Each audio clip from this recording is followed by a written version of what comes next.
This is the Russian Dynamite, Masha Slamovich. Becca here. This is not America's Sweetheart, Davian. And It's Billy Starks. And the super fly guy, Trayvon Jordan. This is the fly side flyer, Jalen Brandon. Hardcore Princess, Jules Malone. Hi there, this is the Bubblegum Princess, Alexia Nicole. This is the Brazilian Wonder Woman, Christy Jane. This is the baddest black belt, Chaina Kai. This is Kid Bandit. The smash hit Joel Bateman. This is Robin Renegade. Cody Hawk. Brutal Bob Evans. And you are listening to Wrestling with Entertainment, one of my favorite podcasts in the whole wide world. Ladies and gentlemen, live in front of your very eyes, it is I, the legendary world-travelled blood tourist, looking sharp, and you are listening to Wrestling with Entertainment.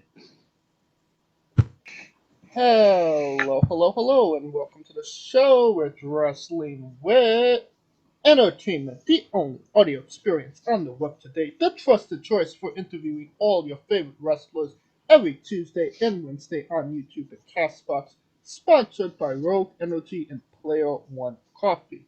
I am, of course, your host, James J., and it is a great day for wrestling, because we are wrestling with the Blood Tourist, Lou King Shaw.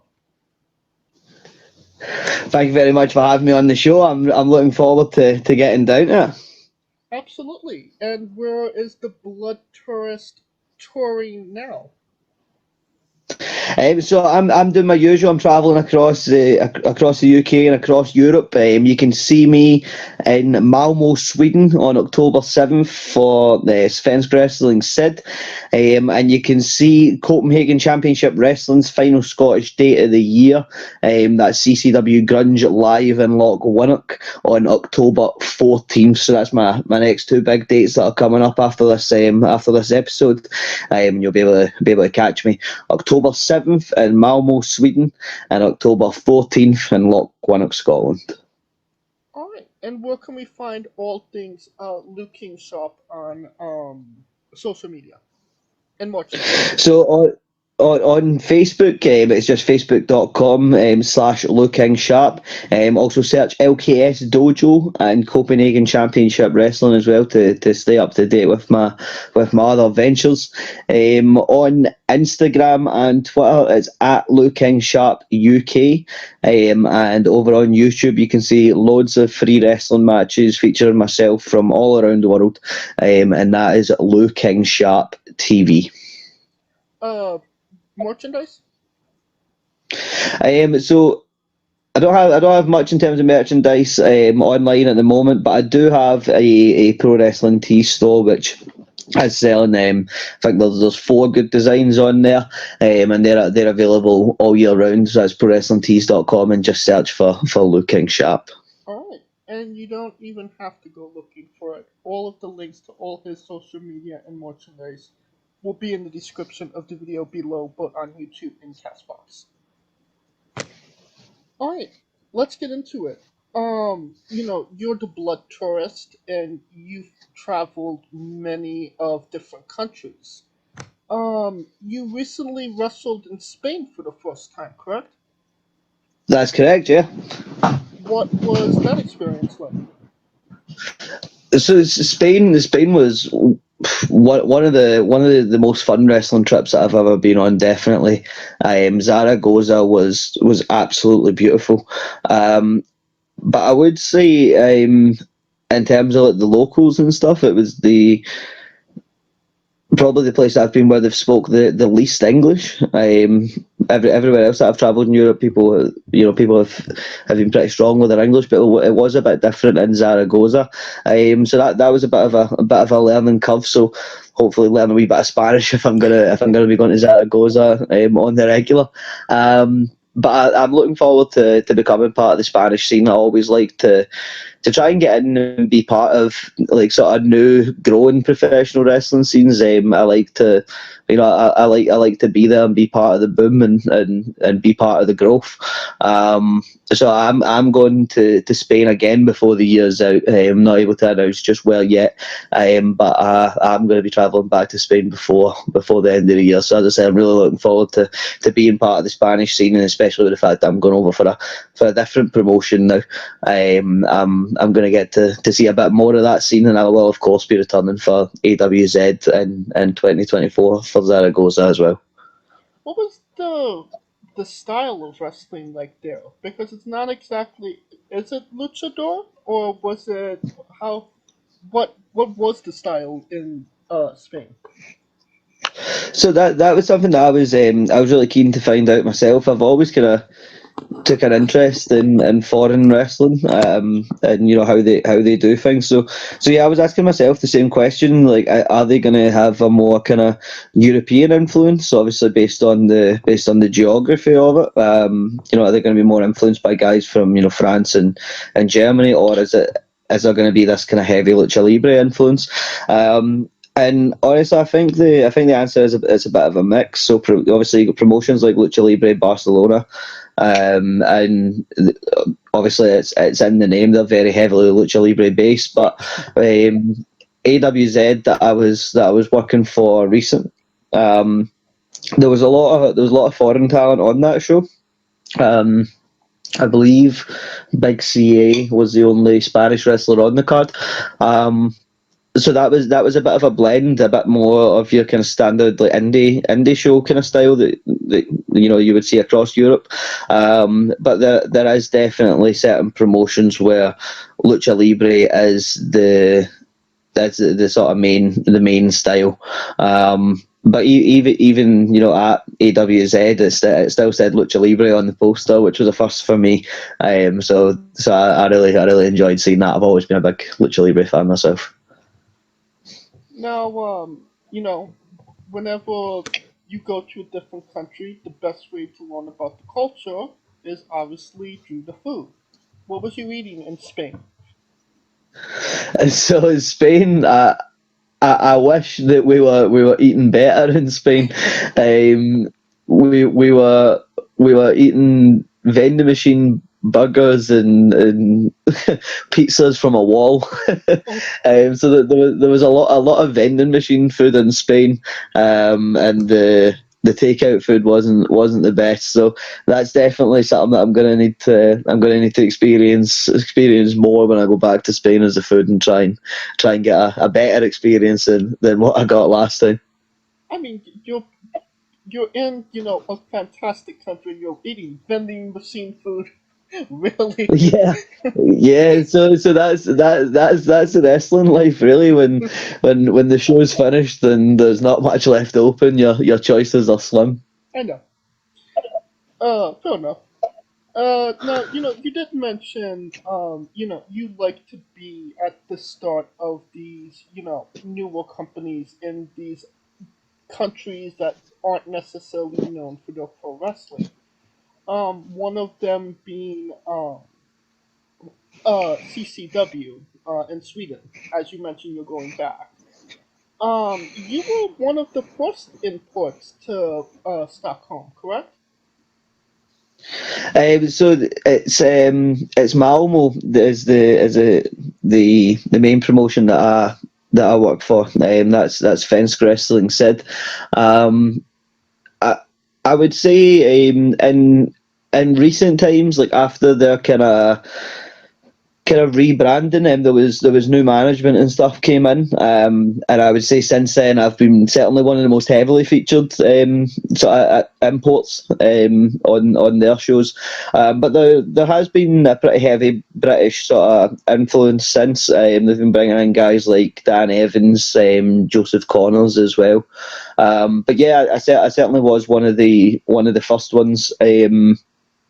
First Fence Wrestling said, but just in Scandinavia in general, obviously there was a few guys who had been over before myself. Sorry, but I was certainly one of the first who was going over and making a lot of noise about the scene. I think definitely when I started going over, it was a time where there wasn't anywhere near as many eyes on Scandinavian wrestling as there is now. But I was lucky enough to get a glimpse early at what the world would then see later, and get to see just how good the guys in Scandinavia are, not just in Sweden but in Denmark, Norway, Finland as well. So yeah, I was lucky enough to get to see that early, and I was coming back to the UK and going elsewhere in Europe, and telling people you really need to check these guys out, and get in there early, because these guys they're going to blow up. It is definitely, an underrated, scene for pro wrestling, because they do have some really talented guys and girls down there. Absolutely, and they're doing some fantastic numbers as well. SWS are doing, they've drawn 600 people in Plan B in Sweden. So in Body Slam just consistently, sell out and do brilliant numbers in Denmark. So there's definitely a strong scene there and a strong following for pro wrestling. I mean, even if you go to Dansk Pro Wrestling in Denmark, who's been around the longest of all the promotions there, even for the past few years, they've always had consistently kind of decent crowds, and it's only getting better and better over the last sort of few years. I honestly think it's only really a matter of time before they end up getting some sort of mainstream exposure. I think a Scandinavian sort of WWE stars long kind of overdue as well. Oh yeah, I mean, our last interview last week was from Sweden. All right, okay. Yeah. So. And who was that? Dakota Duke. Okay, it's not someone that I've managed to see on a show yet, but I have seen some of her stuff online. But yeah, there's so much talent coming out of Sweden just now, and that's not just in Malmo, that where I'm working specifically. Right. I did recently debut in Stockholm for Stockholm Wrestling, and they've got a brilliant scene up there. They are doing some really good stuff, and they've got some very, very talented guys as well. And it's a kind of nightclub show kind of vibe, kind of like over 18s kind of style, at least from the impression that I got. And again, there's something special happening in Stockholm, but people don't realise that there's also something special happening in Malmo and Copenhagen and all over Scandinavia. Now, you wrestled Martin Kirby, one of the big independent names in the UK scene. Could you tell us about that experience? Absolutely. So I haven't just wrestled Kirby. I'd probably say I've had the chance more to tag with Kirby than I have to actually wrestle against him. But getting to work with Kirby in any capacity is always a pleasure, and anybody in the British scene is going to tell you that. Like, he's one of those guys where you're really, really going to struggle to find anybody who's got a bad word to say about Martin Kirby. He's just an absolute professional in the ring and out of the ring, and he's just one of the absolute nicest guys that you're going to find in wrestling. So yeah, it was great to get to work with him, and hopefully we can do it again soon, be it as a tag team or against each other. You only had the one, as of what I saw, you only had one singles match against Martin, right? So I believe we've only actually worked against each other in a sort of one-on-one capacity just the one time, yeah. But we did tag together quite a few times, luckily. That's what I was going to say. You had all these tag teams with him, but only one singles match against him. Obviously, there's a difference between tagging with somebody and then a legitimate one-on-one match.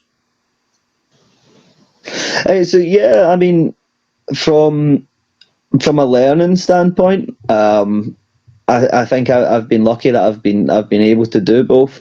In a tag match, like when you're on the apron and just being able to essentially have the best seat in the house to just get to watch him work. It's you of course you're going to learn so much just from that alone.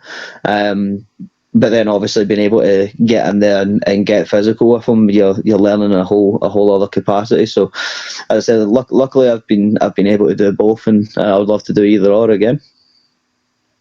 Alright. Well, on the topic of tag team partners, can you tell us about your current tag team partner, Kreiger, and your relationship? Yes. Yeah, so Kreiger's one of my best friends. You know, not just in wrestling, but outside the ring as well. Which is I think that comes across in the team, which is of course Glasgow Grindhouse. We've been all around the world together at this point. Sweden, Denmark, up and down the UK as well.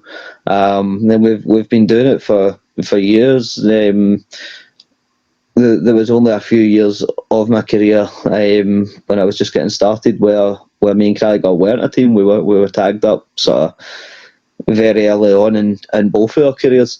But we did decide early on that we didn't want to just be another one of these teams that's kind of thrown together for 6 months and then, the turn, just comes and that's the end of the team. We decided, we've put in the work to be this tag team for the past couple of years, and we're going to stick to it. And we're going to be a career tag team. We're not just going to, throw away the tag team because any one promotion wants to get a cheap pop or an easy reaction for a turn. We're not just going to give that away. We're dead set that we are, tag team wrestlers and we come as a unit.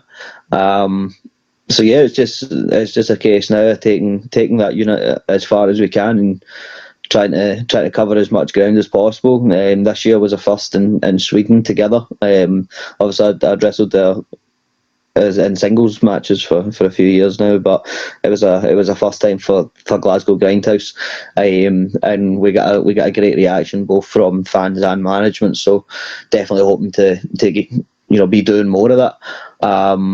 And yeah, it's just let's take Glasgow Grindhouse international.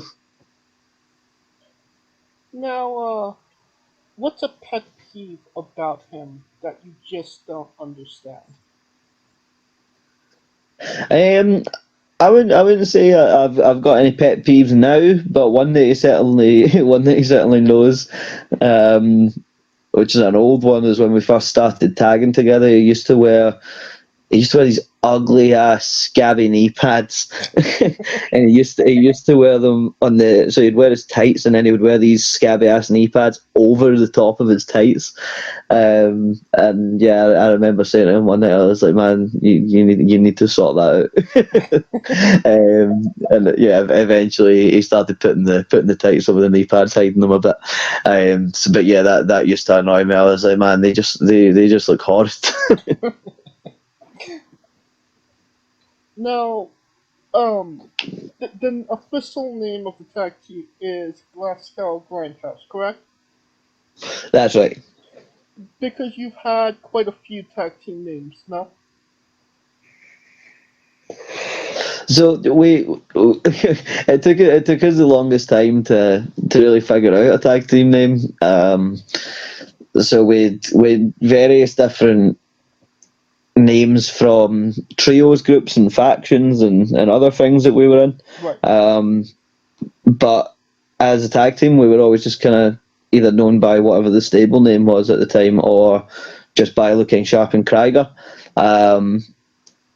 But we decided once we were kind of finished with all the kind of stable and trios stuff that now that we were going all in just on, us as a pairing, that really we're gonna have to, we're gonna have to finally settle on a name. And really we just tried to reinvent ourselves entirely, I guess. I mean, for the first kind of few years of the team, it was almost like a kind of odd couple. We wore kind of different gear, wrestled kind of different styles, didn't have many kind of tag moves. But there was always chemistry there, and we were always a solid unit. But we weren't maybe the most coherent. But we definitely sort of changed that up in recent years and invested in ourselves as a pair, and a lot more. Obviously, settled on the name Glasgow Grindhouse, settled on a kind of new look and a kind of new kind of vibe for the team overall. It wasn't just us doing that as a pair. We spoke with Chris Silvio at Death Proof Dojo in Florida. He's also an agent and a producer at NWA. So we were doing some kind of online kind of seminars and classes with Chris, who's a fantastic coach and teacher. Honestly, I can't recommend enough to students, internationally, because obviously, I mean, if you're in Florida, then certainly get in there and learn with him physically, but internationally, he does offer online classes, and that's the reason that we've got the Glasgow Grindhouse that we have today. Well, keeping on that, can you tell us about the Shock Dojo? Yeah, absolutely. So, Looking Sharp Dojo, or the Looking Sharp Dojo of Excellence, to give it its full name, basically came off the back of Respect Pro Wrestling closing. So, I honestly didn't really have much intention of running my own dojo. I was an assistant coach at the Respect Pro Wrestling Academy. Bobby Roberts was running the school, and DCT was also an assistant coach. And I really enjoyed working as part of that team, and we had a great group of students. And when the school closed down for kind of various reasons, it just felt like it would be a shame to not be a part of those students' development anymore. It was the closure of that school was all very sudden, and I definitely wanted to, keep helping those guys on their journey. So I'd run LKS online dojo before. I had some experience in coaching from various different schools that I'd coached at, and I decided just to take the plunge. Contacted Iron Girdler's gym, and set up the LKS Dojo of Excellence, which runs every Monday in Parkhead, Glasgow, 7 till 9 p.m. It's only £5 a class. So one thing I always say is it's not about making money; it's about making pro wrestlers. So that's why, as I said, it's only £5 a class. You're not going to find a wrestling school as cheap as that anywhere in the world, I don't think. So you're always guaranteed value for money. But yeah, I'm prouder than words can explain of every single one of my guys. I think we've had maybe 15 international debuts since we opened just over a year ago. A lot of the guys who've came to the dojo, the dojo is kind of different in that aspect of we don't get a lot of brand new wrestlers, people who have no experience at all, kind of day one people. It tends to be people who have already been on the scene for a while, and maybe things haven't been going as planned for them, going as they expected, and they need to change things up and take a different approach. And they've been coming to the dojo and letting me show them how I would do things, and it's been working out well for quite a lot of them. So as I said, I cannot put into words just how proud I am of everybody. Just I'd say notably, Ruby Roberts and Legends Never Die, as well as Colton Davis, they've all been making quite an impact, across not just the UK but Scandinavia as well. And there's things are only going up, not just for those guys but for all of the guys at the dojo. we're looking to conquer the UK, we're looking to conquer Scandinavia, we're looking to get all over Europe and further afield as well. Get over your side of the pond, get the dojo out in the US, even Mexico, Canada. We want to go everywhere. Shout out to Ruby Roberts, a friend of the show. Brilliant. So you were trained in what I like to call the Wild West of pro wrestling, the Wild West age of pro wrestling. So how did you kind of adjust how you were trained to fit, these modern times? So one of the things that I was always told was that you had to kind of pick a wrestling school and stick to it.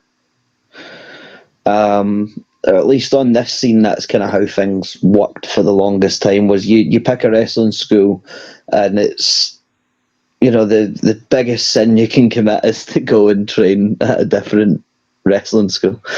Very very kind of gang vibes, and I always thought that was silly. Something that, not to drop names, but Finn Balor seminar, something that I learned that always stuck with me was, he said every time you learn from a coach, or anytime you train with someone, they give you a piece of a jigsaw puzzle, and every coach gives you a different piece, and they're all a different shape, and they all have their own look. And really, in wrestling, it's up to yourself to decide which kind of jigsaw pieces you want to keep and which pieces you want to throw away. So the pieces that you do keep, though, you want to keep those, and you want to put them all together. And the more pieces that you get from the more different places, and the more you keep adding this to your jigsaw puzzle, the bigger, prettier, more intricate and more exciting picture you're going to have at the end with all of those pieces. And as I said, it's up to yourself which pieces you want to add and which pieces you want to discard. But I think it's important to go out and get as many different pieces as you can, so that you have as many different options as possible. And as I said, so that you can make that picture as different as possible, and really make it stand out. So one of the things that I've tried to do is, of course, encourage my guys to get as much experience as possible by wrestling internationally. Many time I go abroad, I try and take my students with me in some capacity, work out some kind of deal with the promoters, and give them the chance to go out and experience different scenes and experience different styles. But also when they're just in the dojo, I try and teach as many different styles and as I possibly can, just so that they're kind of prepared for any situation, so that if they show up in somewhere like Spain, and it's a more lucha libre based style, they're able to adapt to that. Or if they, they're working around in the UK and they're required to work a more kind of tech-based style, that's fine. If they go to the States and it's a more kind of showmanship aspect of things that's kind of looked for, then they can adapt to that as well. But yeah, that's certainly something that wasn't really available, or I didn't feel was as available to me when I was training, that I'm trying to make available to my guys. I really believe in you should leave things better than you found it. And all these kind of international gigs and stuff that I got, I really had to kind of scratch and claw for those when I was coming up. So yeah, I just want to make it as easy as possible for other people now, because I really think it is a beautiful thing in wrestling that you can see so much of the world and experience so much of the world, and you can do that through wrestling. You can allow wrestling to take you to all these places, experience all these different cultures, all these different foods, as you were saying. And yeah, it's something that I want everyone else to be able to have as well. I was very lucky to have it myself, and I want to share that. Now, you were lucky to have a lot of guests on your online seminars as well. Yeah. Just to name a few: DJ Hyde, Jimmy Rave, Doug Williams, Mikey Whipwreck, Hector Guerrero. I'm assuming you had interaction with these people as well, correct? Yeah, absolutely, absolutely. Now, I mean, obviously Jimmy Rave no longer with us. What was your interaction with him? So Jimmy actually reached out to myself. Really? Yeah, so to be completely honest, like I was only really familiar with Jimmy Rave's time in TNA. And I was absolutely a fan of it. But he had reached out and basically had said that he'd heard about the dojo and stuff, and he was asking to come on. He was a coach at the CZW Academy, I believe. So I'm assuming he probably heard about it through DJ Hyde, and he was looking to come on.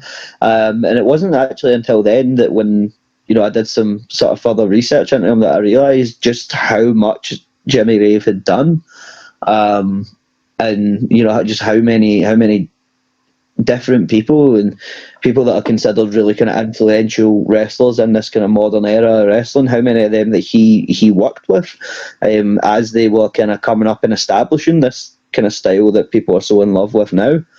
Although I wasn't too familiar with his work at the time, I certainly went back after that and watched a lot of it, and he was a fantastic performer. And he was great on the dojo as well.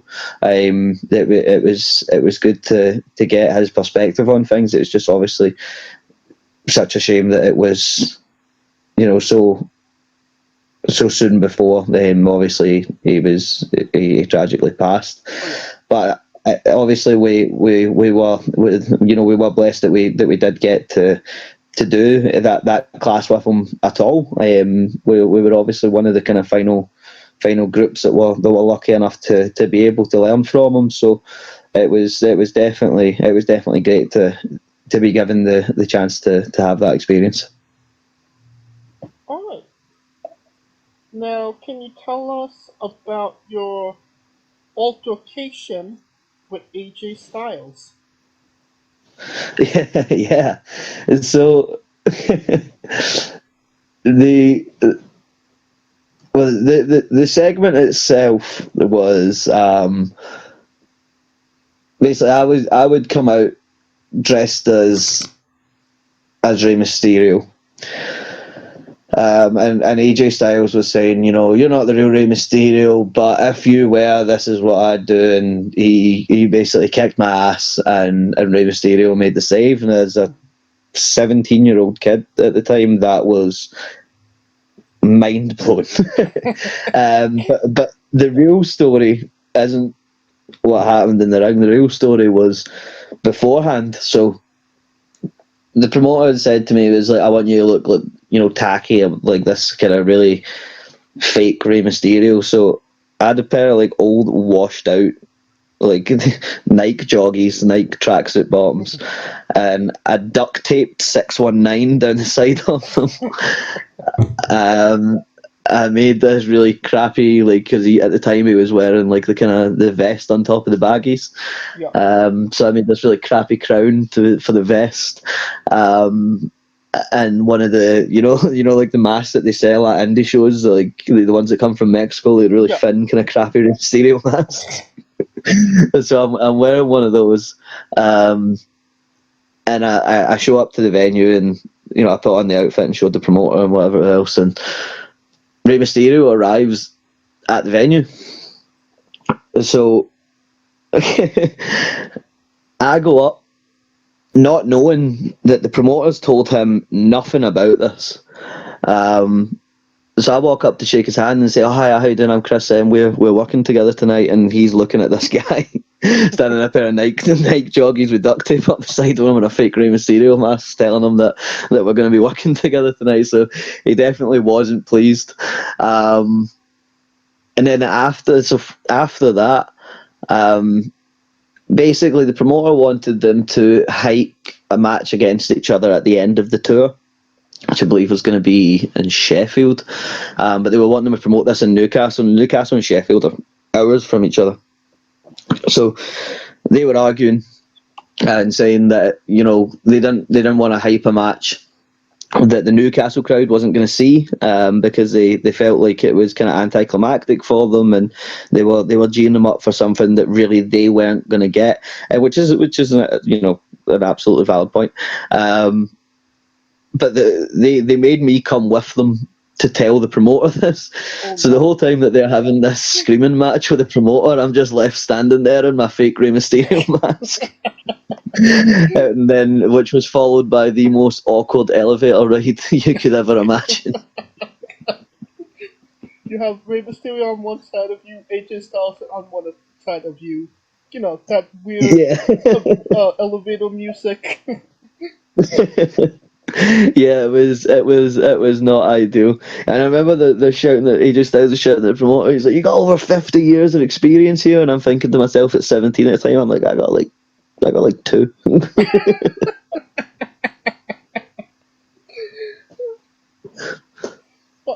But it was definitely an experience, and obviously, as I said, at 17 years old, to be able to work with Rey Mysterio, who's a childhood hero, and AJ Styles was another childhood hero. It was incredible. 5-star wrestling in general was just an absolutely mind-blowing experience. Like, I felt like I was being taken back in time and drafted to the SmackDown 2006 roster. Like, it was wild, and being able to compete on TV, national TV at that age, and work with guys at that level was fantastic. So I'll always be grateful for my time with 5-star. People have got a lot to say about 5-star, and how things could have been done better, and their kind of business practices and whatnot. But me personally, they were always good to me, always paid me on time, and they gave me opportunities that totally sort of changed the path of my career. So I'll always be grateful for that. No, I mean, like you said, you were in the ring with 2 childhood heroes, arguably 2 of the biggest names in pro wrestling of all time.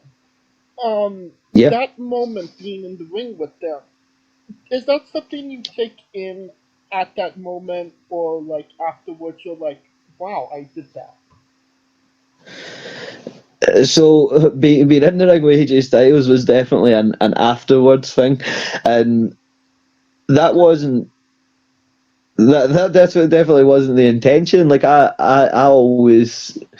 remember it was one of the things that Lionheart told me, is that you should always take a moment to take it all in, and I always try and do that, even if it's just in my entrance or whatever. Just stop and to just take it all in, and take a minute to realise how far you've came. But AJ Styles is just so fantastic at wrestling that he had wrestled me. And by the time he was finished, I didn't even realise he had started. One minute I'm looking at him in the eye, and the next minute I'm looking at the lights. It was... I cannot describe it. He was fantastic. Like... I could have been made of sand or stone, you know what I mean? And he would have been fine. He would have been able to do what he does. He can go out and be AJ Styles against anyone. He's absolutely fantastic. And there's a reason that he's had such a long career, and has always been at the top of professional wrestling, and at a top level. Now you mentioned, that was for 5-star wrestling, which I believe was actually on televised television in the UK, right? Yeah. And I mean, and you were featured also on the WWE Network / Peacock. So I mean, that's not an easy feat for any independent pro wrestler to get on TV and on the network. So what does that kind of mean to you, that you were on these very high profile platforms for pro wrestling? So I got a kind of funny story about the network, actually. So I think it might be the first time I've actually told this on like a podcast or anything as well. So I was actually the first guy on the network in terms of like indie guys before they started doing this. So I was in China at the time, and this was months before the deal was even announced that there was going to be like indie promotions going on the network. And my uncle texted me while I was in China, and he says, "Do you know you're on the WWE Network?" And I was so confused, and I was like, "Hey," and sure enough, for some reason he had searched Looking Sharp on the WWE Network. I guess he must have just been doing that periodically and hoping for the best. But yeah, he had searched Looking Sharp, and this promo came up from ICW, like an old promo from ICW, like a couple of years ago. And it's we were about to wrestle the Kinky Party, me and Kreiger, and basically in the promo I'm shirtless and I'm telling them to like spank me so that we can get ready for the Kinky Party, because we need to, you know, we need to be on their level and we need to know their game and all this. And for some reason this promo was uploaded to the WWE Network. No other ICW footage, no other British wrestling footage or independent footage whatsoever to speak of, just this one random promo of me telling Kreiger to spank me. So I reached out to ICW and I was like, "Yo, I'm super confused. Can someone explain why I'm on the WWE Network asking for a spanking?" And basically that footage was being used as test footage, basically just to you know, to make sure the stuff worked. So yeah, I was lucky enough to find out about the deal way before anyone else, and they had to say to me, like, "Look, don't tell anyone, but this is what's going to happen." So yeah, I was lucky to find that out really early, and it was again another surreal experience, much like 5-star wrestling. Like, obviously, I've not been lucky enough to compete for the WWE just yet. It's definitely something that I aspire to do.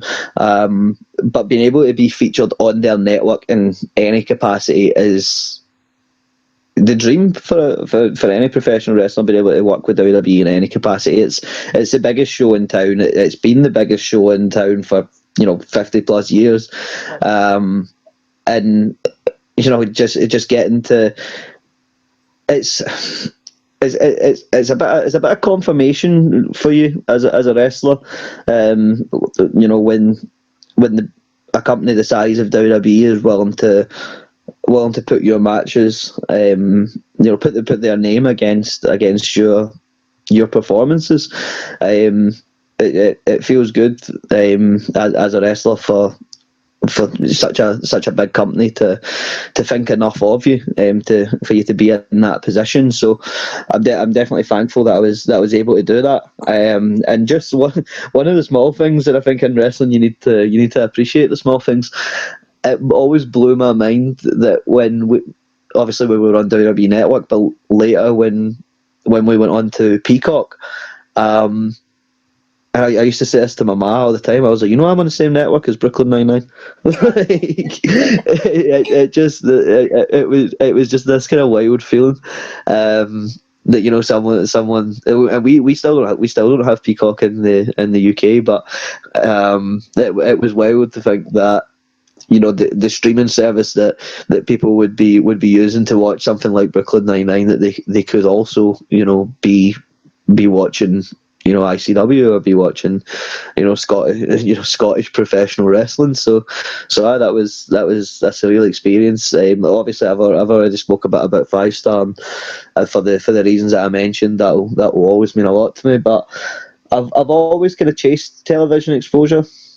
It's something that we're really big on at Copenhagen Championship Wrestling as well. We televise our events on a local Danish sort of television network, Christiania TV. And I feel TV's it's a big part of wrestling. Oh, yeah. And it's a huge sort of way to gain exposure. A huge way to catch new eyes. People could just be, even non-wrestling fans could just be channel surfing, and you could always catch their eye, just as they're doing that. So yeah, the TV for me has always been a big thing. I've always wanted to be a TV wrestler, wrestling in front of as many eyes as possible, and just putting on a performance for as many people as I possibly can. Now, keeping on the topic of ICW, obviously one of the bigger UK promotions over there. You and Kreiger actually won the Tag Team Championships. Could you tell us about that experience? Yeah, so being tag team champions with Kreiger, so we're 2-time tag team champions now, and that was it was really just a payoff for a lot of years of hard work. A lot of years of being looked over.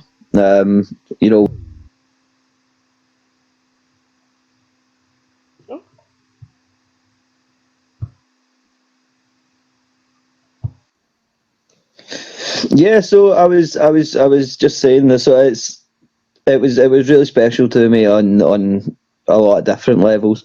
It was the payoff for a lot of hard work, a lot of years as well. I felt me and Kreiger we'd been passed by a number of times, despite always being reliable and doing what was asked of us, and just trying to be good company guys. And I felt like we weren't ever really been given that opportunity to take centre stage. So when that time finally came, it was a lot of indication to realise that we were always right, that we did have what it took to get there, and that we did have what it took to lead the tag division. And the term from saying it was from going from a boy to a man, that was very kind of literal with myself in the ICW crowd. When I debuted for ICW, I was only 16, so I wasn't old enough to be in the building that the show was in. So yeah, I literally showed up as a child, and left as the blood tourists. So they were there for that entire journey, and ICW, their fans are always going to have a very special place in my heart, and so is that night where we won the tag titles. Getting to do it with Kreiger has obviously been such a fantastic tag team partner, the best I've ever had, and obviously with him being such a close friend as well. It was a night I'll never forget. Is that a moment you take in at that moment, or is it kind of like after the fact you're like, wow, this happened? No, that was definitely at the moment. I would say it almost overwhelmed me in the moment itself. Just as I was saying about the sort of fans who had been with me for that whole journey, like, it was the feeling of looking out and seeing a lot of the same faces who I seen when I first came through the door, and when I first showed up my ICW, those were the faces that were looking back at me, and they were still there that night. And yeah, it was, as I say, I definitely. Oh, sorry, it's my TV in the background. It was definitely something that I took in on the night, because it just the kind of emotion hit me like a train. I remember crying in the ring. As soon as the bell went, I burst into tears. Because, as I said, it was just so many years of hard work, and so much doubt as well. Like, as I said, we were being passed over for every other team on the roster, it felt like. And when that's happening, there's a part of you that goes, am I not good enough, or is it that I think that I've just not been, I think I've just not been put in the right position. And obviously when we did get put in that position, we took the ball and ran with. Obviously went on to have a second run with the tag team titles as well. So yeah, as I said, it's vindication for all those times where you said to yourself, maybe I don't have what it takes. Then you kind of you finally realise this is it, and I was right. Now, going on from being a tag team champion to one of the greatest tag team champions of all time, you not only competed against D-Von Dudley, you actually have a W on D-Von Dudley. I do, yeah. What was that experience like? Again, surreal, absolutely surreal. I was a huge ECW fan. Probably got a pretty unique story in terms of how I got into wrestling. The first wrestling I seen was ECW before I'd ever seen WWE. My uncle was, big into ECW, and I remember seeing Sabu put himself through a table, and that was me kind of hooked from there.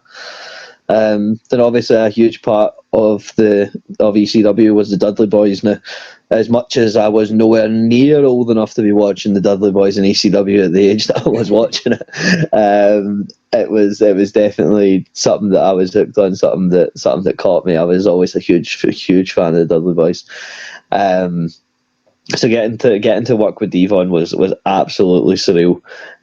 He was a total gentleman, but he was absolutely terrifying, and it was amazing. And again, it was one of those matches that I had at a really young age. So there was so much that came from that. It was the first time I'd ever called a match in the ring was against D-Von Dudley, which was you want to talk about getting flung in the deep end.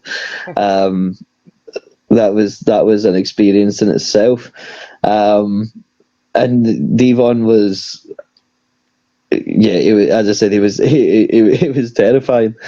I remember just before we went through the curtain, he was standing, and I went over to shake his hand, and I said, "Oh, good luck, see you out there, thank you," kind of thing. I was, "All right, good luck, mate, I'll see you out there," and I went to shake his hand, and he just did this vice grip on my hand. He says, "All right, kid, now we're gonna ask Jesus for good luck." So he's like squeezing my hand super tight, right, and I just do not know what to do. I'm like 16, 17 at the time, absolutely frozen solid, no idea what to do, while D-Von Dudley's just holding my hand and going,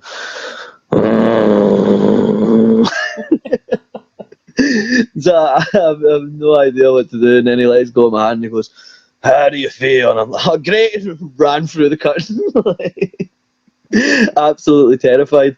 And as I said, it was the first time I'd ever called it in the ring. And he takes me to the rope and calls flying burrito and sends me off the ropes. So I'm just running back with absolutely no idea what I'm running back into. I had no idea what a flying burrito was, but I very quickly learned.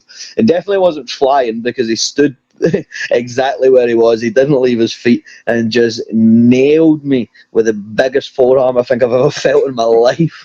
And then later told me that the flying burrito is Tito Santana's flying forearm. But yeah, he didn't leave his feet. He just half knocked me out. All right. Now, I think it's time for Luke King Sharp's Bizarre Adventure.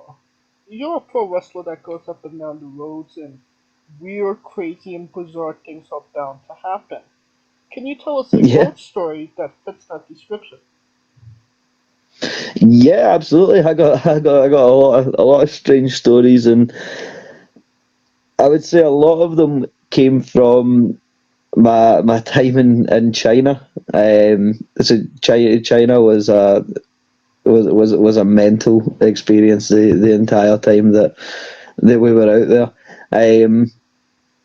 But one of the issues that we encountered was that we had an English translator who did not speak a single lick of English.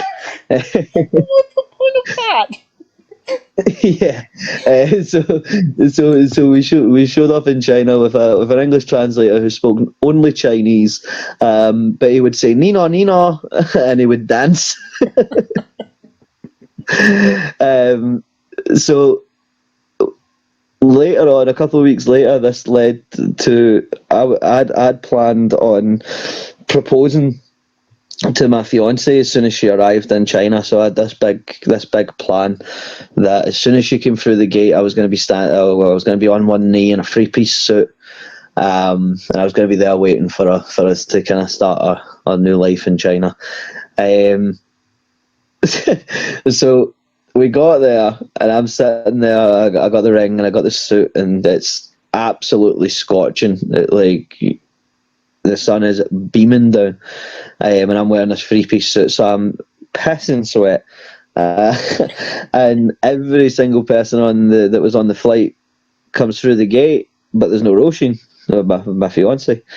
So everybody's coming off the plane and going through the gate, and Roshin's not there. And I know she got on the plane, so I'm freaking out, right? I'm thinking maybe she didn't get through, maybe something's happened.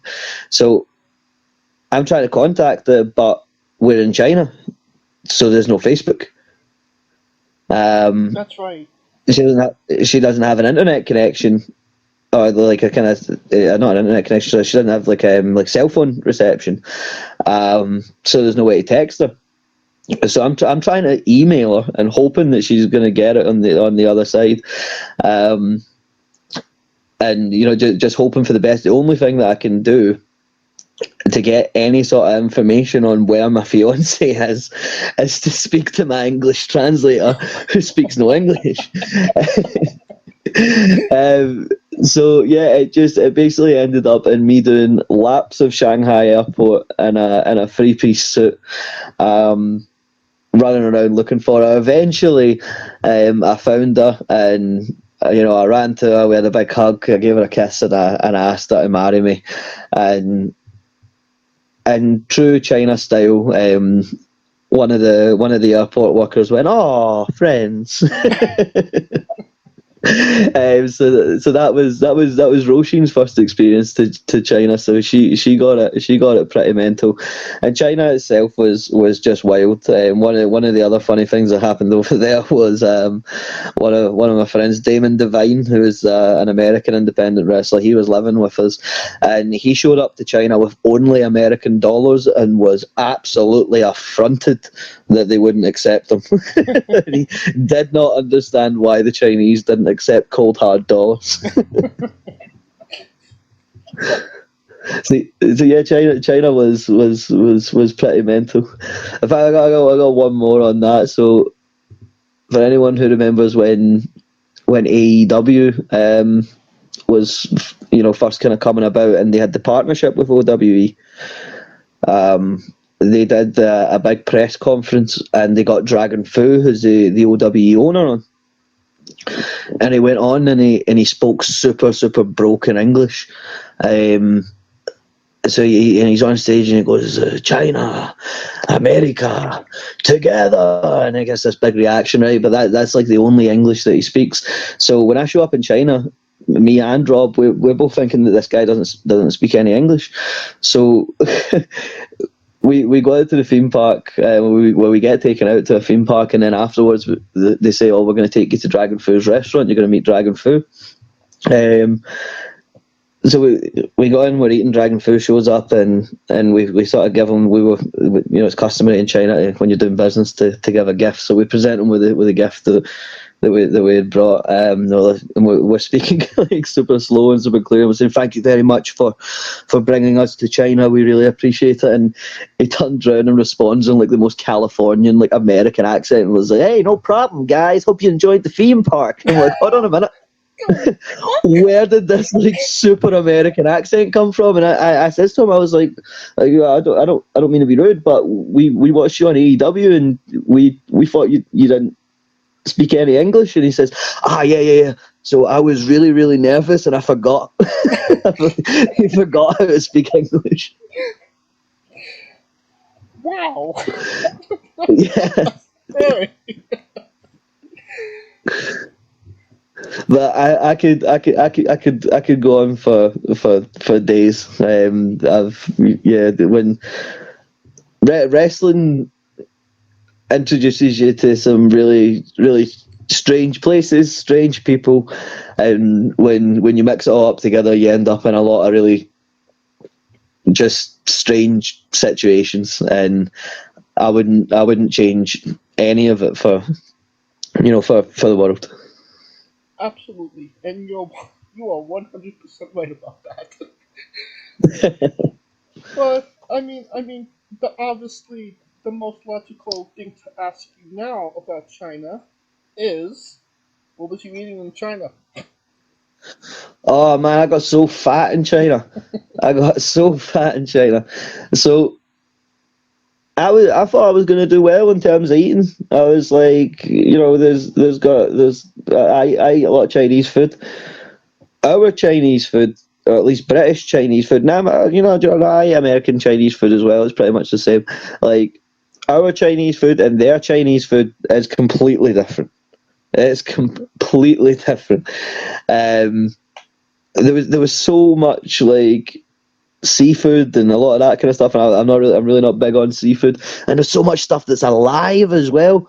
I remember we were in the supermarket, and like those clamps that you would like pick up like bread with. Yeah. Like loose bread.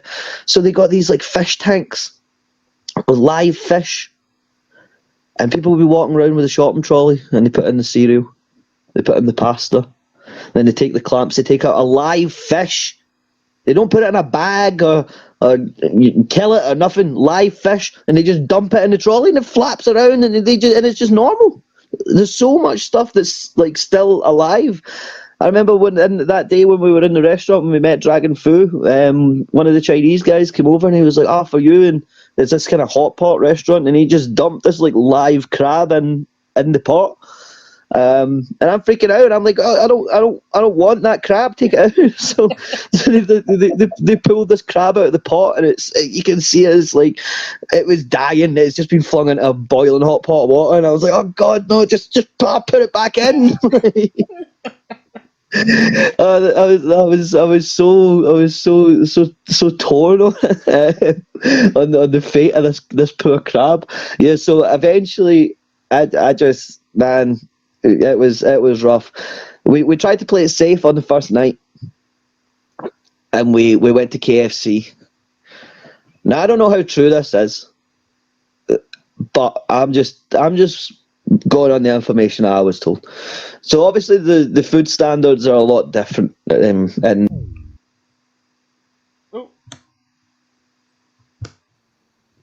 yeah. So so. The first night we got to China, we tried to play it safe, and we went for a KFC. Yeah. So I get the popcorn chicken, and I'm a solid 90% of the way through my meal. Right, I've been tearing this apart. Right, I was starving. Right, this popcorn chicken didn't stand a chance. And Big Rob Sharp, my tag partner, he got the chicken burger. So he's been just kind of chatting away, picking away at his food. He hadn't actually ate his burger, and I've already ate most of mine. And he bites into his burger, and he goes, "Oh, mate!" And he turns it around and he shows me it, and what was supposed to be white chicken, it was just this nasty, like brown colour. And I think, oh man. And so I pull apart my popcorn chicken, and sure enough, on the inside it's the same. It's this disgusting, like brown colour. And Damon, who was with us, the American who only brought dollars. So he had actually been to China before, which makes it even more bewildering that he only brought dollars, which, did he do that last time and it worked? Anyway, so he tells us that, no, that's totally normal. It's not actually chicken, it's pigeon. And he says that basically because the food standards are different and stuff, a lot of places use pigeon instead of chicken because it's cheaper, and basically in China they can get away with it. And yeah, it was just, I instantly felt ill.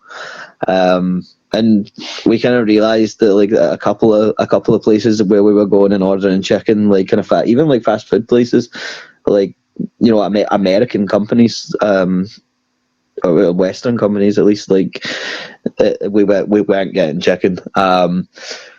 So yeah, between living seafood in general, and dodgy chicken, by the end of it, I was sticking to Papa John's, McDonald's, and the local Italian restaurant. So, as I said, I got super fat while we were in China because I just did not trust any food. However, I did enjoy it, and Chinese McDonald's has British McDonald's beat tenfold. Interesting. Now, you are a video game collector. Can you tell us big time. about your love of video games and your collection? So I've always been a big fan of computer games. For as long as I can remember, I've played computer games with my dad when I was really young. I've played computer games, still play computer games with my dad now.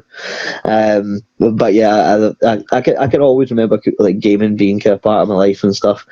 In terms of like collecting games, I've always been a big fan of James Rolfe, the Angry Video Game Nerd. And I watched him a lot when I was growing up, and was a big fan of his collection. I was always like sort of taken aback by it, and just how kind of deep the kind of library of games that he had was, and all these kind of really obscure games from all over the world. And I wanted to have something like that for myself. So I started. That's where my kind of love for retro games came from as well. And my mum had a Super Nintendo that we used to play, so she gave me that. And that was the start of my Nintendo collection, which grew into a Sega collection, into an Xbox collection, into it kept growing and growing and growing. And now,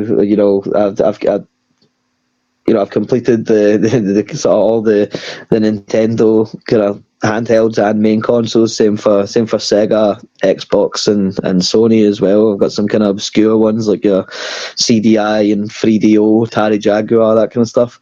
So yeah, I've always been really big into it. I like really obscure games, like games from different places. And now, off the back of it, I've kind of combined my love for wrestling with my love for games, and I'm on a quest to find every wrestling game ever released, or at least every kind of console game where you can buy a physical copy. I think if I was going for like mobile games and all that kind of stuff, I would be there for an eternity.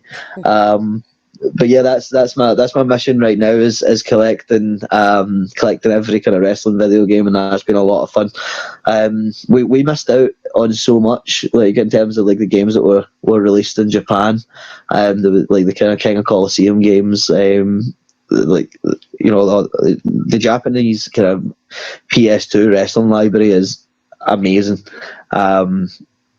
I would definitely recommend, if you are looking for something different to get yourself, emulator is probably the easiest way to do it. But if you're like myself and you're dead set on it has to be the physical copy, I would recommend getting a cheap Japanese PS2 and checking out some of the wrestling games that are available on it, because they are fantastic.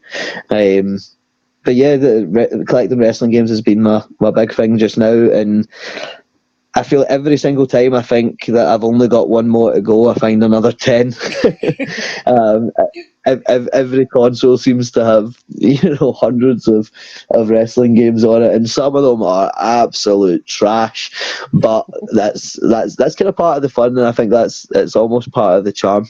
But yeah, being able to kind of combine wrestling and video games has been a lot of fun, and I've kind of been reflecting that in my wrestling gear now as well. I've got some kind of Super Mario themed gear. I've been doing some Super Mario themed kind of merchandise as well that I sell at shows. Got the Super Sharp Bros kind of poster in the style of the Super Mario Bros. 3 cover. So yeah, I love combining the two, and I'm pretty certain that I must be up there in terms of the most hours racked up for WWE 2K. Every year, that's my most played game when Sony do the year in review, and it's always hundreds of hours. I'm a big universe mode guy. I'm big into downloading kind of cause and that kind of stuff and expanding the roster. And yeah, I'm a big time gamer.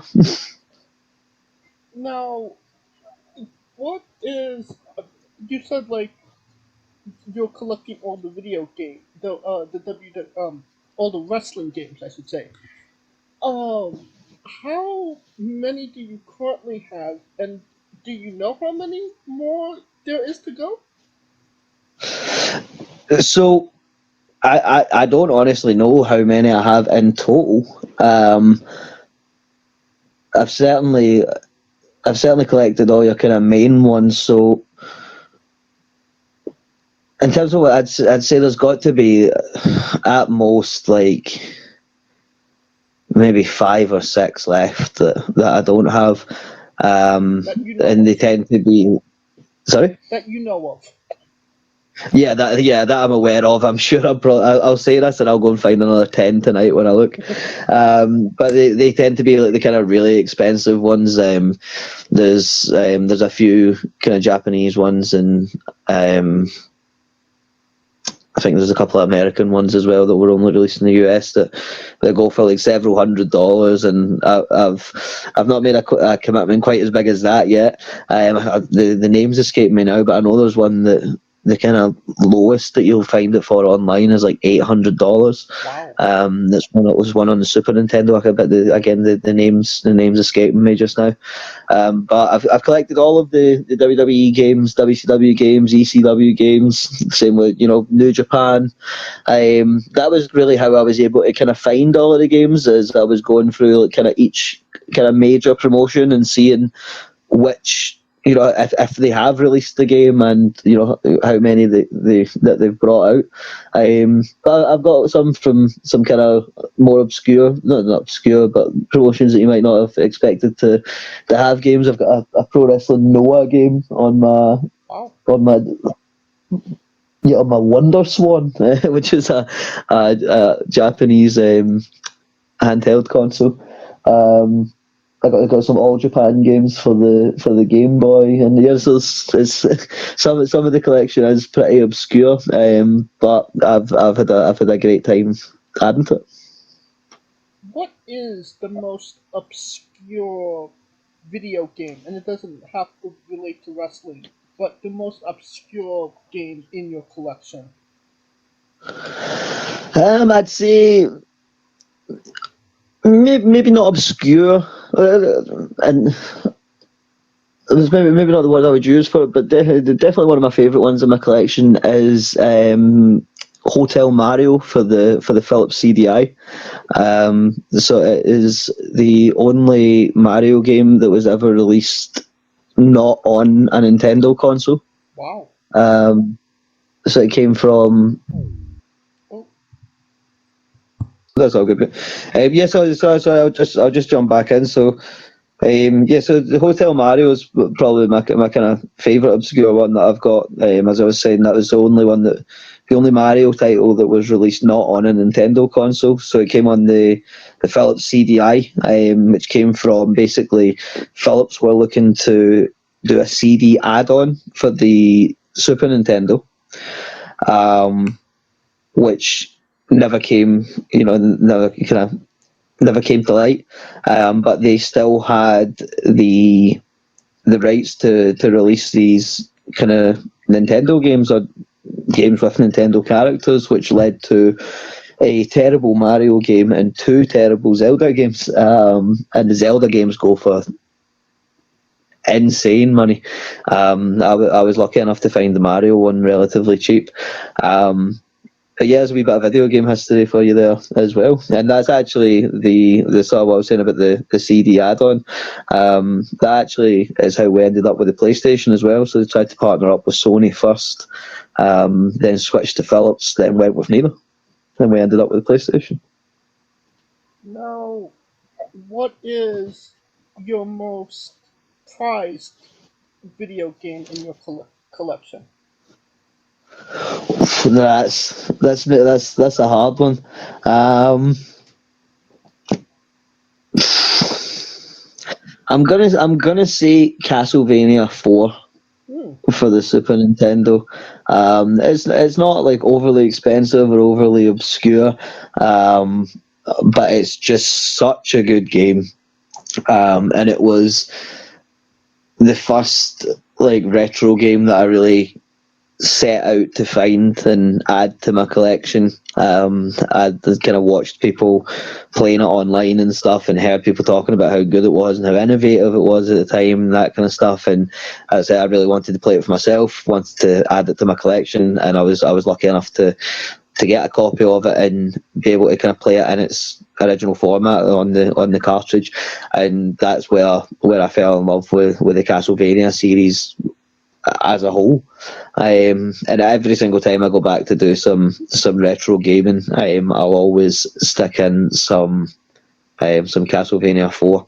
I'd say it's a close tie between Castlevania 4 or another one, which could have been an answer from a most obscure video game, would be Thunder in Paradise on the on the CDI. I mean, how didn't it go to for one season and it got a video game?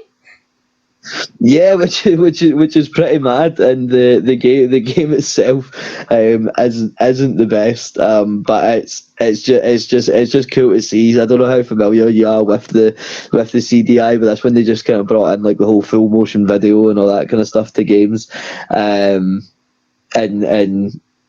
yeah, it's just cool to see that wee kind of time capsule, and as always, been able to see it in a wrestling capacity as well, with it being Hulk Hogan is always fun. Now, what is a game you have your eye on that you're wanting to put into your collection, but for whatever reason it's hard to find, too expensive, you can't get it? Cutie Suzuki's No Wrestling Angel, I believe it's called, which is a Japanese Sega Genesis game. Obviously starring Cutie Suzuki, but it's one of the few wrestling games that I'm aware of that I don't own, and I did see it for sale one time, and I passed on it and bought a different kind of wrestling game instead, thinking that I would go back for it, and I've never been able to find it since. Wow. So it's a pretty obscure one. It doesn't sell for much. It's not like a really expensive game or anything like that. But it's just hard to come by. I think it just kind of imported kind of Japanese like Sega Genesis games and stuff. You really don't see them as often as you see Japanese Super Nintendo games and stuff. Right. So that's definitely one that I've been looking out for.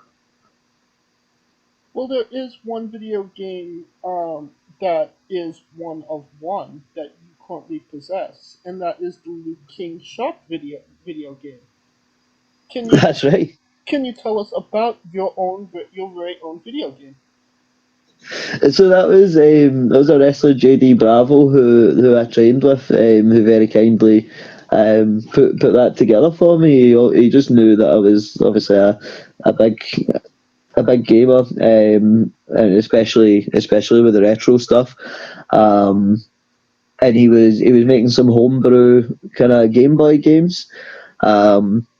And he, as I said, very kindly took the time to put together a short game about myself. It's about 10 minutes long, and it's based around basically me trying to get the ring van to a show on time. And it's got its own cartridge with its own label and box, and it's got a kind of protective case on it and stuff, and it's definitely one of my prized possessions. That should have been my answer for my most obscure. Definitely obscure in terms of one of one. So yeah, that's really, really cool to have. That's incredible. That it's what and you said on your YouTube page that you were going to do like a playthrough of it, but I never saw that you actually did. So that's something I've been saying for a long time, and it's just been something that I've never really found the time to really be able to commit to. Right. Anytime I'm doing a project, I really like to give it 100%. I don't like to half do things. And obviously gaming is something that I'm really, really passionate about. So when I do eventually, and I am still dead set that at some point that kind of content will be coming to my YouTube, the kind of social medias in general, but it will be at a time where I can fully invest myself into it. I've got so much stuff that I want to cover. I've got a lot of consoles and a lot of games and a lot of stuff that I want to show people. I enjoy talking about it. I enjoy, kind of sharing the stuff that I've found out while kind of building this collection. So yeah. All right. I am genuinely curious. I am genuinely curious about watching the game in action. So as I said, it will definitely come at some point. I suppose it's although there's a weight involved, you can always rest assured that when the gaming content does come, that it's going to be it's going to be top notch, and it's going to have a lot of time and a lot of love put into it as well, because it's something that I'm very, very passionate about.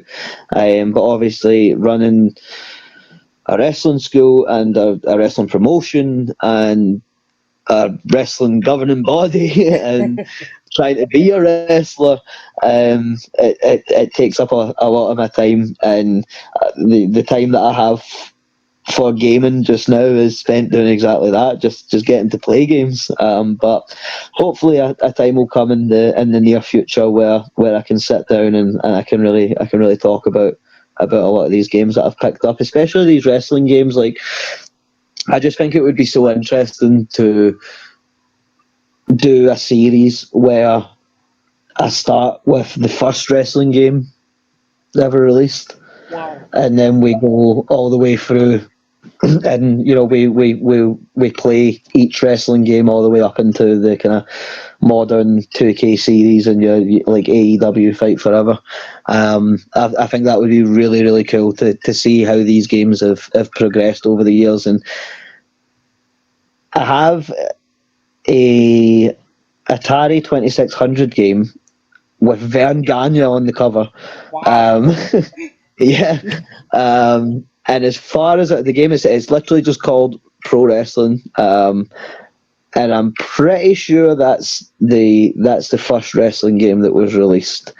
I would have to look into that. When you get into Atari, that's where things get kind of hard to find, because a lot of things had, there's several games called just called Pro Wrestling, but they are different. But they can be hard to differentiate between when just kind of looking at the cartridge.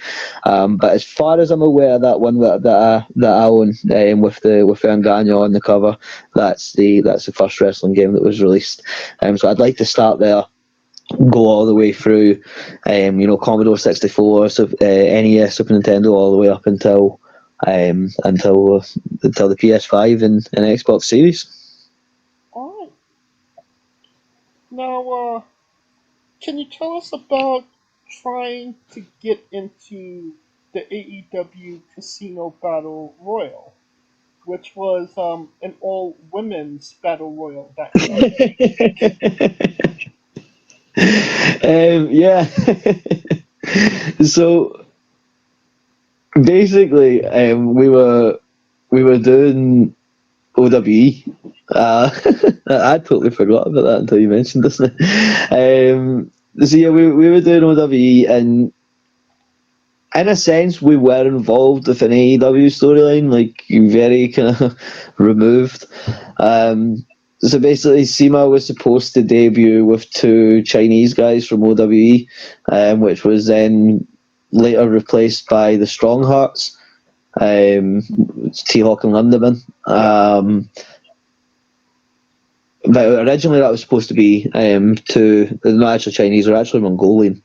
But they weren't able to get the visas, and then basically the storyline reason ended that they didn't go to what was the first AEW pay-per-view? Double or Nothing. Yep, Double or Nothing. So yeah, the reason they didn't go to Double or Nothing, I was going to say All In there. But yeah, the reason they didn't go to Double or Nothing was because we had jumped them at OWE.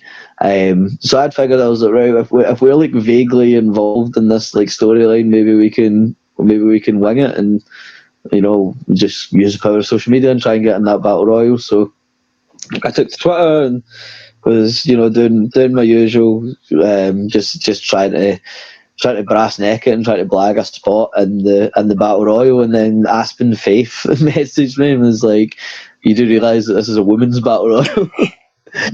And I was like, "Well, it's too late now."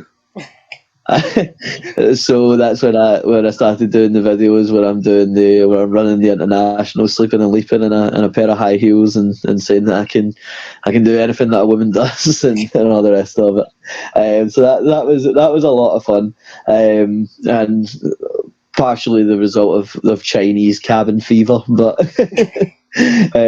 But yeah, it was definitely a lot of fun, and I can honestly say that I will put my skills in a set of high heels to the test against anyone, man or woman. Oh, awesome! So you have that mad balance skills. Yeah, absolutely. I don't know if you've seen the video, but anyone who hasn't, it's on my YouTube. You find a woman who can hit a leapfrog like that in those high heels and land it, stick that landing like I did. I got that down. Where did you get the Tell RuPaul I'm coming for him. Where did you get the high heels? They were my fiance's. Is that like what is that conversation like? Honey, can I borrow your high heels? That is the gist of it, and to be honest, she's been with me long enough where she wasn't even that surprised. She gets these kind of questions on the regular, and yeah, she's kind of grown on her. Okay, so it's basically, I know that he does this, it's fine. Yeah, pretty much. Yeah, I mean, she's just happy that this time it's that I'm jumping around in high heels and that I'm not, you know, diving off a balcony. All right, it's time for the colossal question. Let's say they're making a movie about you. Every movie has a soundtrack. What would be the first 3 songs on the Luke King Sharp movie soundtrack? So I think first it'd have to Fix Up Look Sharp would have to be on there by Dizzy Rascal. Okay. That was my entrance music for the longest time. That's really, even to this day, I still get people text me when they hear Fix Up Look Sharp on the radio.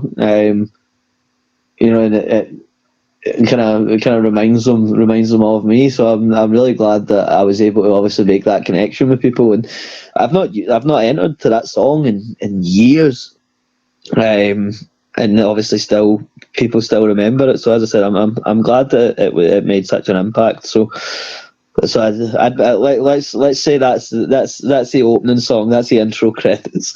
Okay. And then. I've got to be Fortunate Son as well, which is my current entrance music. I absolutely love coming out to that song. It's one of my favourite songs. It's the cliche Vietnam War song, it's just such a feel good song as well. I feel like it always gets everybody pumped up. Certainly gets me pumped up. You can clap along to it, and I love it. So that's got to be in there. I'm kind of torn on the last one. I would say Luke Combs kind of get an outlaw in there, because that's been a big part of the upcoming Red Dead Wrestling show, which will have since passed by the time this episode is released. But that's been the kind of theme song for that show. I think it just applies so perfectly to CCW and the people involved. I feel like sometimes we are the outlaws of the pro wrestling scene, and we're just out here trying to make our own path and trying to do things our own way. So I would put that in there. But I feel like I would be cheating myself if I didn't say my absolute favourite song in the world, which is Steelers Wheel, Stuck in the Middle with You. All right. I mean, those are some solid picks for sure. Thank you. That being said, we got the soundtrack down. Then we write the script. The writers' strike is over. It's happening now. Then we go to casting. Well, there's still on an actor's strike, but I'm sure we'll get somebody. Who plays Luke King Sharp? And you can't say yourself because you are obligated to make a Stan Lee-esque cameo. Well, I mean, I would say like Arnold Schwarzenegger, The Rock, John Cena, but I feel like everyone else would say Danny DeVito. So I'm gonna go Danny DeVito because Danny DeVito would be the people's choice.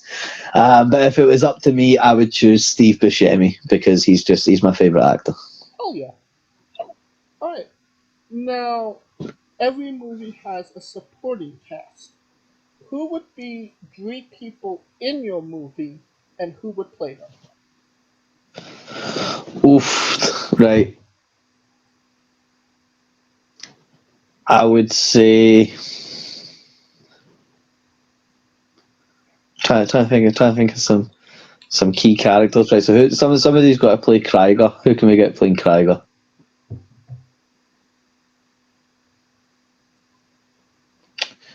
This is a hard one. Ewan McGregor. He can play Kreiger. Oh yeah. He's got that. Kreiger had that kind of Obi-Wan look going on for a bit. Ewan McGregor can play Kreiger. Who else do we need?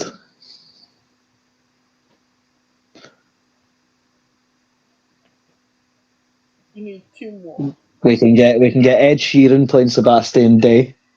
Okay. That's just because they're both ginger. And because I couldn't remember the name of the guy who played Ron Weasley. He just looks like Ed Sheeran. And then who we got for the last character?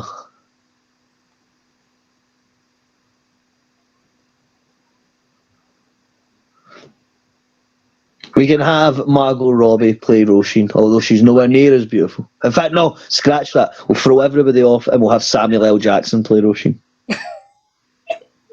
Wow. Okay. This is sounding like an incredible movie, to say the least. All good movies feel a little bit like a fever dream, so that's what we're going for. I never knew I wanted to see Samuel L. Jackson and Ed Sheeran in the same room, let alone the same movie. And you could pre-order the tickets now. Alright. On to the most controversial of questions. Pineapple on pizza. What's your stance? Absolutely not. My fiance loves pineapple on pizza. She's always eating ham and pineapple pizzas, and I could not disagree more. But I have recently seen on Facebook that there's a peas and mayonnaise pizza going around, and I feel like we should all unite against that. I would definitely agree with that. Alright. What's your spirit Pokemon? I'm gonna say Pikachu. which is a bit of a basic bitch answer, but I got reason for that, right? As I was saying, everybody's kind of expecting Danny DeVito to play me in this movie. Everybody's expecting the kind of small, cute, and cuddly, but when the time comes, like Pikachu, I can blow up. I can be explosive as well. So I'm gonna say Pikachu. All right. Now we love the late great Tracy Smothers on the show. Absolutely. Do you know the acronym for Doug? THUG. Oh, I don't think I do, but I should.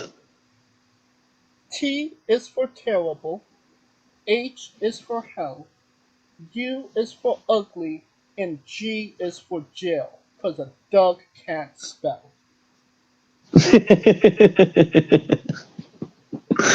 Tracy Smothers was the man. Oh, hell yeah. He's definitely one I wish I had met. Definitely. And what did you say next, something? I was just going to agree. I would absolutely have loved to have met Tracy Smothers. He actually did do a lot of shows in the UK. One of the promotions that I work with a lot, W3L, we're lucky enough to have him on a few events. And to this day, if you listen to the W3L opening on Wrestling Showdown or any of the kind of YouTube shows or even at the live events they play it, you can hear this really southern accent at the end of the intro loop going W3L.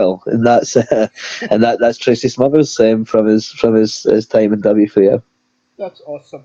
We're trying to keep the memory alive on the show. Absolutely. I mean, he certainly deserves it. He was absolutely one of the best entertainers that that we've ever seen, and he was so intense as well. Like I think, obviously, a lot of younger fans will be more familiar with the end of his career where he was kind of dancing and all that kind of stuff. But if you go back and watch the Wild Eyed Southern Boy, that's he was fantastic. He was so intense. If anyone who considers himself like a fan of like Southern style brawling should absolutely be seeking out Tracy Smothers matches to go back and watch, because he was fantastic. And I guess my own wee kind of way of trying to keep the memory of Tracy Smothers alive is every so often I'll make an entrance to Staying Alive by Entrance, and have a bit of a boogie on the way to the ring in Tracy Smothers' memory. That is awesome.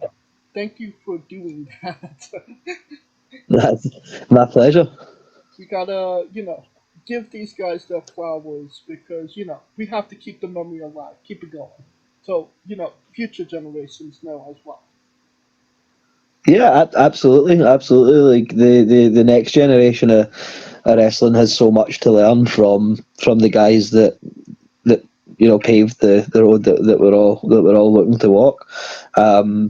You can learn so much from the guys who have been there and done it. And Tracy Smothers, although Tracy Smothers wasn't the Rock, he was always in terms of like how big a star he became.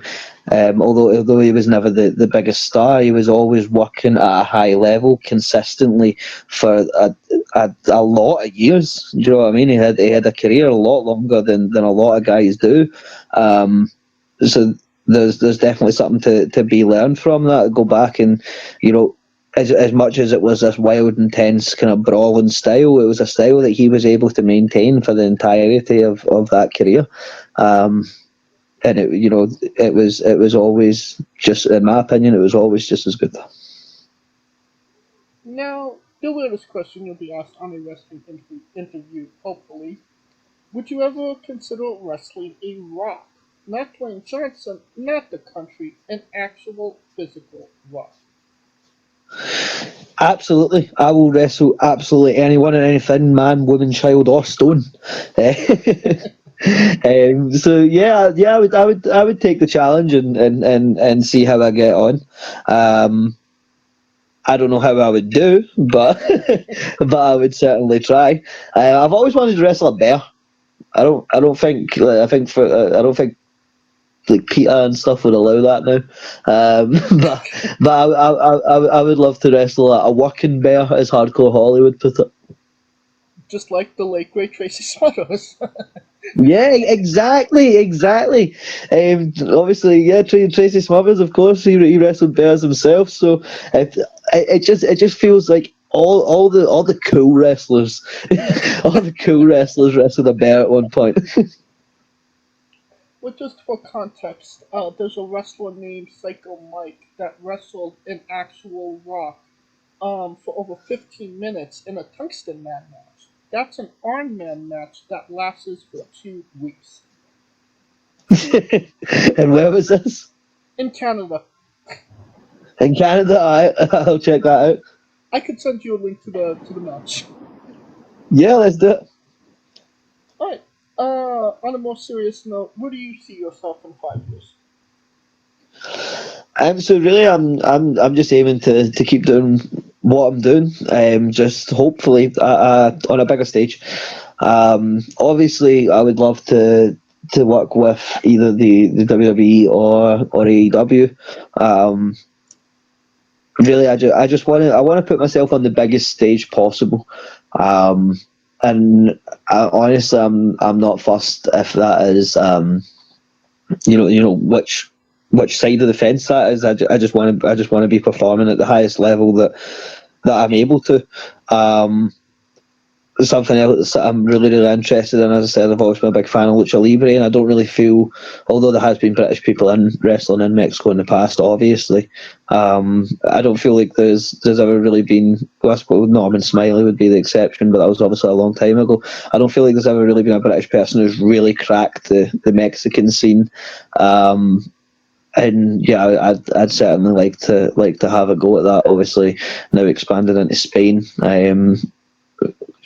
I would obviously like to keep that going. I'm getting to learn a wee bit of Spanish and work a wee bit of Lucha Libre over here in Europe. So I'd like to take those skills that I'm picking up and take that to Mexico. While I was in China, they worked the Lucha Libre style as well, so it's something that I've done before. And then just continue to grow the CCW brand. In fact, I can talk about this since this is going to come out after Red Dead Wrestling. So this Sunday at Red Dead Wrestling, we're going to be announcing that CCW will be joining up with SWS and Malmo, and we will be merging for 2024. So there will be no more SWS and no more CCW, and in its place it will be Valor. And Valor is going to be running shows across Sweden, Denmark, Scotland, and England, which is kind of unheard of for an independent wrestling promotion to be covering that much ground and expanding into that many different scenes.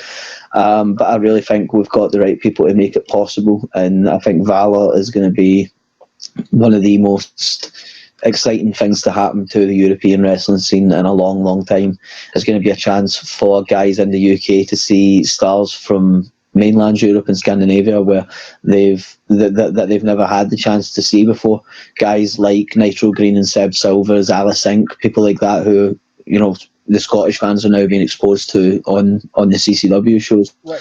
And we're going to continue to bring over people of that calibre and expose the UK audience to these new talents. I feel like in the UK, when you see a wrestler you've never seen before, it tends to be a trainee or, you know, a kind of younger guy, and, you know, for obvious reasons they don't have the same experience level, and, you know, they're not quite as talented as people who have been doing it longer and been doing it, you know, more often.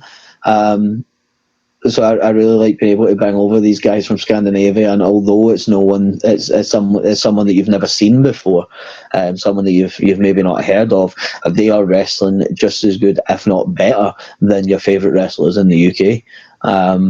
So it's a big part of our mission to keep doing that, and, you know, and vice versa when we go to Scandinavia to bring over guys from the UK and Ireland and expose the Scandinavian fans to the guys from that scene and let them see, you know, a different style of wrestling. And yeah, just really trying to bridge the gaps between the European wrestling scene. I've always said that we need to start treating Europe like America. It wouldn't be insane for an American wrestling company in New York to eventually decide that they want to run a show in California, or in LA, for example. But that is much, much, much further away. There's much more distance between New York and LA than there is Scotland and Denmark. But because they're two different countries that speak two different languages, people kind of create this separation between them, and they feel like they're so much further apart. And that's kind of the case all across Europe. Just because it's a different language in France, Germany, and Italy doesn't mean that they're not all right beside each other. And in theory, you could drive across Europe the same way people drive across America. Obviously, there's a lot of hours involved in doing that. Right. But yeah, I just don't see why we make ourselves so small in Europe, and we make all these wee tiny wrestling scenes, like a wee tiny scene in Scotland and a wee tiny scene in England and a wee tiny scene in, well, not tiny, but obviously in comparison to like the US and stuff. Yeah. When really what I think we should be doing is aspiring to have like this kind of larger European scene. All right. Was you continuing on that?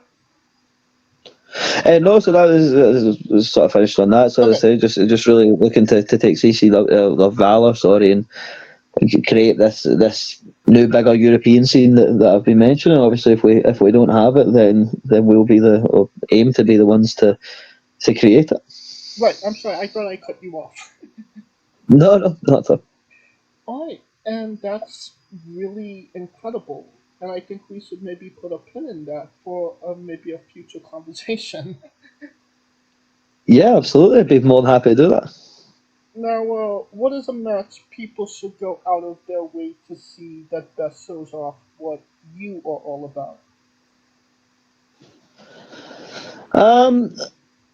So obviously it's a wee bit more difficult now with the ICW footage being removed from the WWE Network. I don't know how much of that has now been transferred over to Fight TV.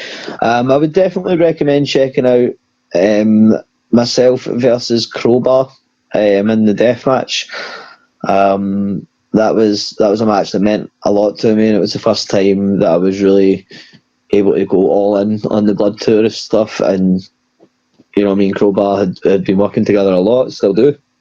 And that's definitely one of my favourite matches I've ever had. Another match I would maybe recommend would be the big multi-man tag team match from the Hydro, which was Glasgow Grindhouse, the Briscoes, Kings of Catch, Rampage Brown and Ashton Smith. You had Jimmy Havoc and Mark Haskins. So there was a lot of teams in that match, and it was a big sort of TLC kind of match. That's available for free on ICW's Facebook if you have a look through there. There's also some good matches that you can check out on my YouTube as well. As I said earlier on, there's footage of myself from all over the world. You can go back and check out these matches that I've mentioned in China and in Denmark, Sweden, various other places. That's the place to see it. But if I was to be specific, I would say seek out the match with Crowbar. And the latter match we could find on Facebook. Where can we find the Crowbar match? So that one, I believe it will go on to Fight TV. ICW, now that they're not on the network, are kind of slowly transferring all of the footage from that to to Fight TV. So if it's not on Fight TV yet, it will be eventually. It will eventually come. It was from a Fight Club taping, and it was that was a death match. But LKS versus Crowbar death match, and that's from ICW Fight Club. As I said, if it's not on Fight TV yet, it will be up there soon. Alright, I will look for the match on Facebook. and I will put it in the description of the video below, but on YouTube and Castbox, for anybody that hasn't seen it, wants to see it, wants to re-see it. Awesome. You mentioned the Briscoes. If I'm correct in saying Jay and Mark Briscoe? That's correct, yeah. So we were lucky enough to be able to work with them at ICW Fear and Loathing, and they were absolutely fantastic. I remember vividly the feeling that I had standing in the ring, and obviously we'd been speaking to them and planning the match and whatever else. And they were making their entrance, and I was like, right, I want to get I want to get involved with these guys. I want to get a shot of me, kind of giving them some shit. So I jumped up on the apron and I'm pointing at Mark and I'm shouting at Mark, and he just froze on the stage and just like dead-eyed me like from the top of the ramp, and I'm standing in the middle of the ring, and it was the only time in wrestling ever where my opponents looked back at me and I've went, fuck. Like, those guys are legit, man. And yeah, they just stars. If they can make me feel like that, and I'm the guy who's in the ring with them, then I can only imagine how it must feel from an audience kind of perspective. So I was very, very lucky to be able to work with them.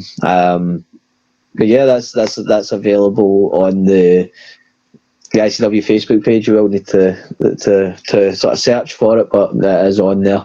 And as I said, there's loads of matches on my YouTube channel with the various kind of American independent stars. Not so much independent stars now, but there's a match on there where you can see myself and TNA's Joe Hendry tagging up against the Young Bucks. You can see myself and Joe Hendry again taking on Grado and Tommy Dreamer. So yeah, there's Oh, good. Sorry about that. Again, don't know what happened. So we got disconnected.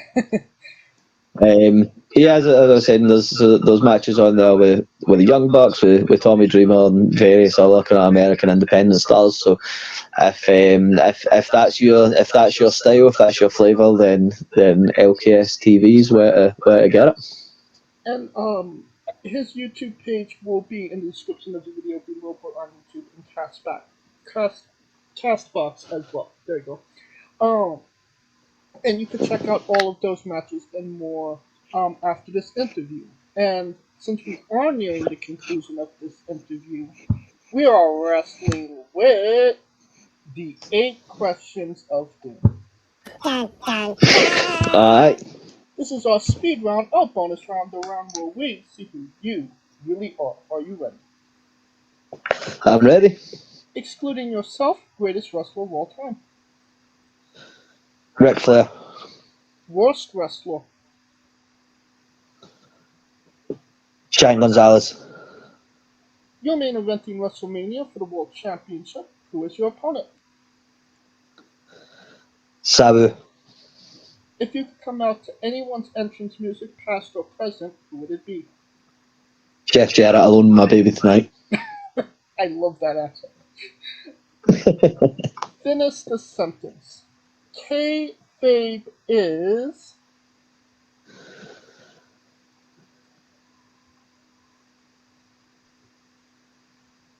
Not dead, but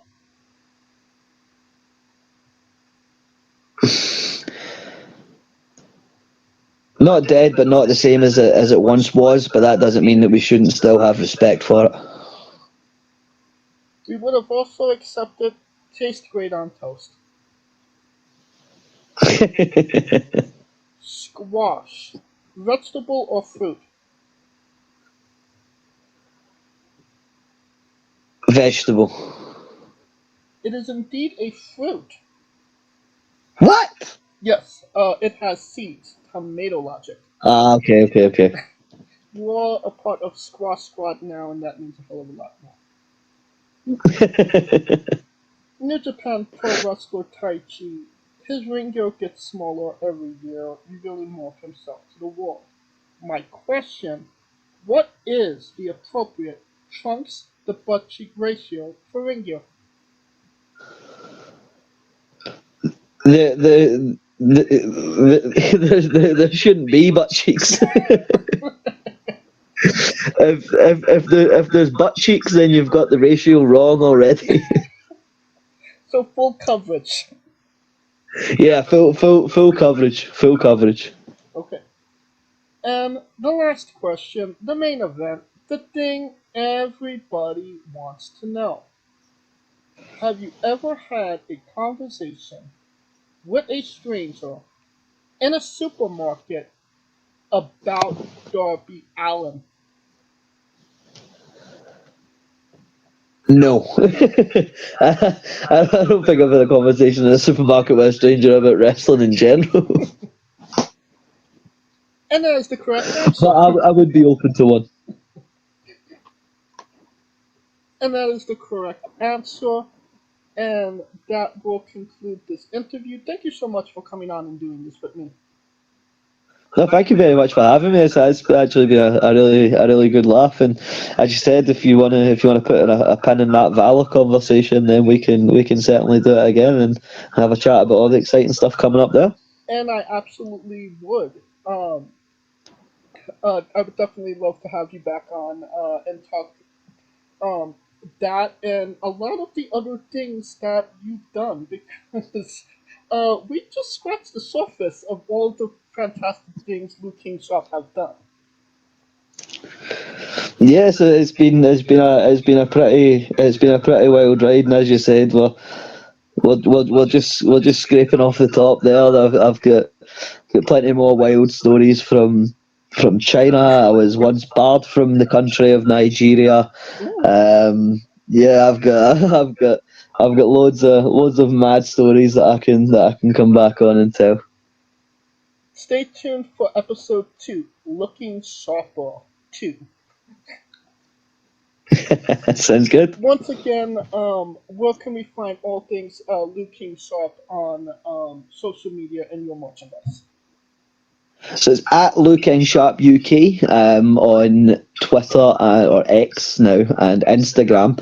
www.facebook.com/Luke King Sharp, and then also search for Luke King Sharp Dojo of Excellence, or LKS Dojo of Excellence, and Copenhagen Championship Wrestling. You can find Copenhagen Championship Wrestling on Twitter at CPH Wrestling 1, and you can find LKS Dojo on there as well at LKS Dojo. Obviously, as we've already mentioned, you can check out some matches from the journey that I've had so far on Luke King Sharp TV on YouTube. And if you want to support myself, you can go to Pro Wrestling Tees and you can check out some of the fantastic designs that we've got on there. I've got a Kung Fu Lu t-shirt on there. We've got the Street Fighter design where I'm kind of throwing a fireball, and we've got the Blood Tourist t-shirt that you see me wearing and most of my matches. So there's loads of cool designs on there. You can go on there, support me myself. If you see me at a show, I've always got some different merchandise that you can't find online as well, wristbands, posters, all that kind of stuff. So if you're at a local show, then always come and say hello at the table as well. And you don't even have to type it into your Google machine. All of the links to all his social media and merchandise will be in the description of the video below, both on YouTube and Castbox. Simply click the link. A new tab will appear on whatever device you are on. You have no excuse. Buy a damn shirt. Oh. And, of course, thank you for listening. If you like what we're doing, please like, subscribe, comment, both on YouTube and Castbox. This was sponsored by World Energy and Player One Coffee. Join us next Tuesday and Wednesday for new incredible interviews. And follow the show at Wrestling with E, both on Twitter, both X, Instagram, and Dread. You can follow me personally at JamesJ993 for information on who we're interviewing, when we're interviewing, links to those interviews, and so much more. Alright, Lou, when I say wrestling with, you say entertainment, okay? Alright, let's do it.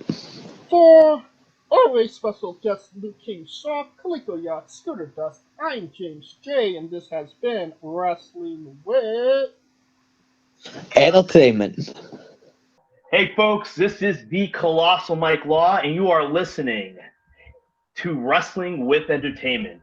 Enjoy the show, support these guys. We appreciate it very much. We'll see you at ringside.